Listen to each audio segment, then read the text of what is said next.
अवसर था वर्ष 1936 के क्रिसमस उत्सव का और स्थान लॉस एंजलिस स्थित सेल्फ रियलाइजेशन फेलोशिप का ध्यान केंद्र। गुरुदेव श्री परमहंस योगानंद अपने शिष्यों एवं मित्रों को उपहार बांट रहे थे। चांदी का गिलास। भावावेग को रोकने का प्रयास करते हुए श्री डिकिंसन गुरुदेव से मिले अपने उपहार को एकटक देख रहे थे। वे कुछ दूरी पर जाकर ऐसे बैठ गए मानो उन्हें कोई सुध-बुध ही ना रही हो। कुछ दिन बाद श्री डिकिंसन और गुरुदेव बातचीत कर रहे थे। डिकिंसन जी ने कहा, गुरुदेव, चांदी के गिलास के लिए मेरा हार्दिक धन्यवाद कृपया स्वीकार कीजिए। क्रिसमस की उस रात मुझे आपको धन्यवाद देने के लिए शब्द नहीं मिल रहे थे। मैं वह गिलास खास तुम्हारे लिए ही लाया था, गुरुदेव बोले। 43 वर्षों से मैं उस चांदी के गिलास की प्रतीक्षा करता आ रहा हूँ। यह लंबी कहानी है जो अब तक मैंने अपने हृदय में ही छुपा कर रखी है। श्री डिकिंसन ने कुछ संकोच के साथ गुरुदेव की ओर देखा। इसकी शुरुआत बड़ी नाटकीय थी। मैं पानी में डूबकर मर रहा था। घटना नेब्रास्का राज्य में एक छोटे शहर की है। मेरे बड़े भाई ने एक दिन खेल खेल में मुझे 15 फुट गहरे तालाब में ढकेल दिया। तब मैं केवल 5 वर्ष का था। जब मैं दूसरी बार पानी के नीचे डूबने लगा तभी सारे अंतरिक्ष को प्रकाशमान करता हुआ एक बहुरंगी दीप्तिमान प्रकाश प्रकट हुआ। उस प्रकाश के बीच में एक पुरुष की आकृति थी। उस पुरुष की आंखें अत्यंत शांत थीं और उसके चेहरे पर अभयदान करने वाली मुस्कान थी। जब तीसरी बार फिर मेरा शरीर पानी के नीचे जाने लगा तो मेरे भाई के एक साथी ने पास में खड़े एक लंबे पतले पेड़ को नीचे झुका दिया, जिससे मेरी उंगलियां उस पेड़ को पकड़ सकीं। तब उन लड़कों ने मुझे किनारे पर खींच लिया और मेरा प्रथमोपचार किया। इस घटना के 12 वर्ष बाद जब मैं 17 वर्ष का युवक हो गया था, तब एक दिन अपनी माँ के साथ शिकागो गया। वह 1893 का सितंबर का महीना था। विख्यात विश्व धर्म संसद का अधिवेशन चल रहा था। माँ और मैं एक मुख्य सड़क पर पैदल जा रहे थे कि पुनः उसी प्रकार का दीप्तिमान प्रकाश मेरी आंखों के आगे कौन गया।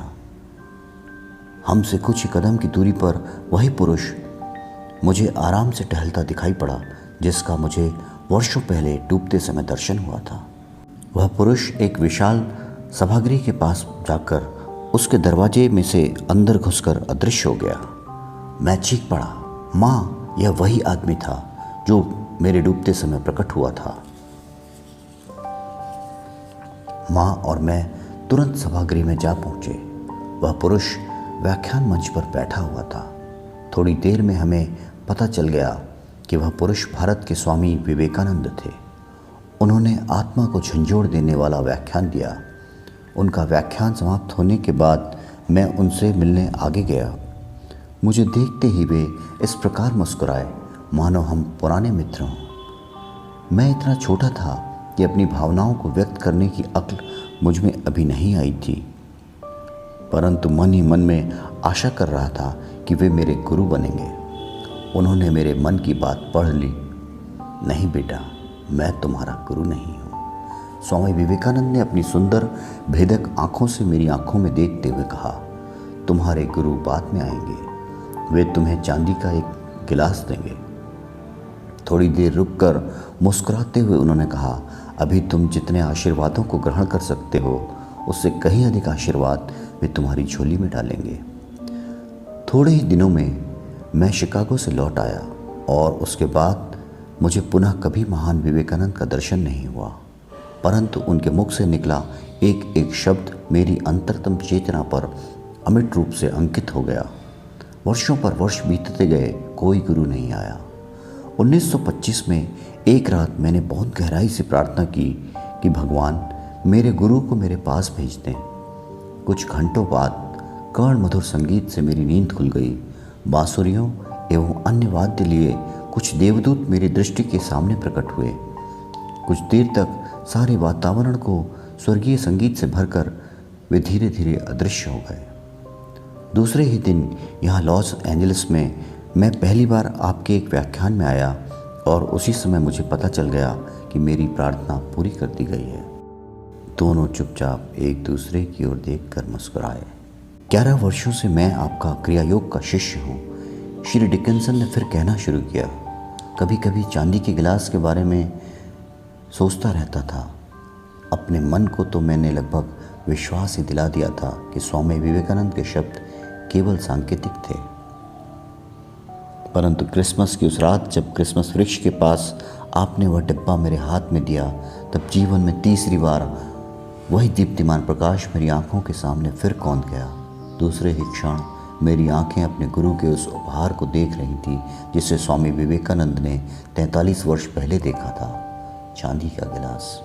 स्वामी विवेकानंद से श्री डिकिंसन की मुलाकात 1893 के सितंबर में हुई थी। उसी वर्ष परमहंस योगानंद का जन्म हुआ था, 5 जनवरी। स्पष्ट है कि विवेकानंद को इस बात का ज्ञान था कि योगानंद ने पुनः जन्म ले लिया था और वे भारत का तत्वज्ञान सिखाने के लिए अमेरिका जाएंगे।